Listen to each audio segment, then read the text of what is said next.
Hey guys, what you are about to hear is a leadership teaching and really a personal message that I gave to a fraternity that I'm a part of. I'm actually the chaplain of the fraternity, and every single week I'm going to be giving a short teaching to them.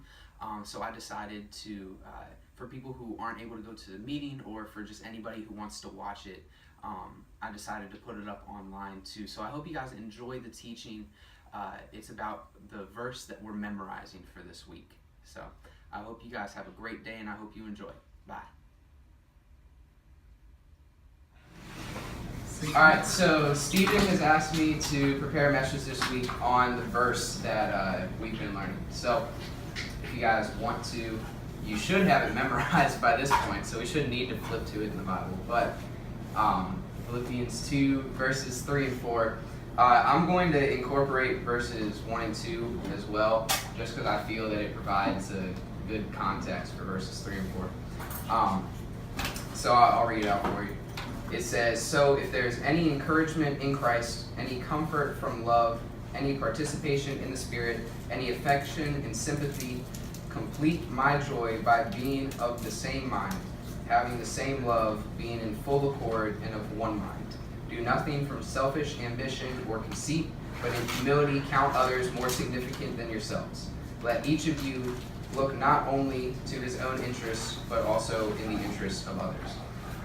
And so I'm really just going to be talking about a couple things that stood out to me, because what Stephen and I were talking about is, I'll share with you guys for 5 minutes or so, and then we'll also have a little bit of time to talk about what stood out to you guys. So I'll be bringing up just what stood out to me and what I feel God was trying to teach me in the things that I noticed. So the word in verse 3, selfish, really stood out to me, because I feel like the word selfish almost qualifies and is necessary to qualify the words that follow it. It said selfish ambition or conceit, right? You need the word ambition within itself is not a bad word. Like, our ambitions, our goals, our expectations, they aren't inherently bad.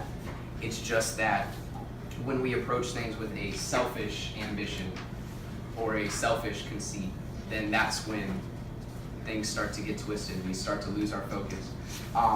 And so I know that all of us in here are leaders, regardless if that's leaders of ourselves or leaders of other people. So I'm going to be approaching this from a more leadership standpoint of the difference and the importance of the perspective of selfish versus selfless, right? Because if we approach things with a selfless ambition, then we're putting others, like verse 4 is saying, we're taking into consideration other person's interests, and we're taking into consideration things that are outside of ourselves, which is really the big picture of leadership, right? And so Craig Groeschel, which if you're not familiar with Craig Groeschel, he's the pastor of Life Church, and he has this leadership concept that he likes to refer to as the leadership pyramid, right? So it starts with like you leading yourself, and then it's you leading others, and then you leading leaders, and then you leading teams of leaders. And my friends one time got to the point where they were trying to figure out like the top level of what that would look like, and so they unintentionally got to the standpoint of unintentionally fathering leaders who are teams of leaders. Yeah. So that's not good. But it's awkward though. I like it because the more that you do and the more that you're able to point away from yourself, the more that you're able to do as a leader, right? And so a lot of times we'll start to become an example, we'll start to become almost a vision for people necessarily without trying to be, right? We're unintentionally becoming an example for other people.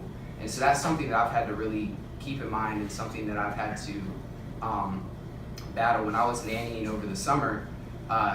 Regardless of whether or not I wanted the kids who I was nannying to look up to me, they looked up to me, right?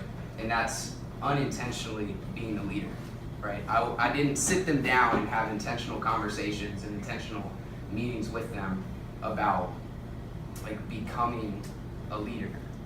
or strengthening themselves or growing themselves as a person, where a lot of the things that we do are seen by people regardless of whether or not we want them to be seen. And that ultimately starts with being a good leader of yourself, right? If you're able to lead yourself correctly, then that's going to grow into unintentionally leading other people on the same level. And so the next word that stood out to me was interests. Because when I first saw interest, I was like, oh, interest, like something that you like. But when I was reading the notes that are in the book, it's talking about interest more as like, not in a negative way, but like an agenda, right? Like there are certain things that you are looking to get done in certain situations. And so when it's talking about like, consider not only your interests, but the interests of others, it's saying like, yes, there are things that you need to get done. And yes, there are things that need to be addressed in the situation. However, like other people are in the same boat, right? Everybody's trying to get what they have to get done and then make things easier for themselves or grow themselves as a person. So if you're able to go into situations with the perspective and mindset of I'm going to help grow people as well as allow myself to be grown as well, then that's going to help get you to a higher level of communication, a higher level of respect among people. So yeah, those are things that stood out to me. So what about you guys? Anything in the verses that like stood out to you guys? This is where it becomes much less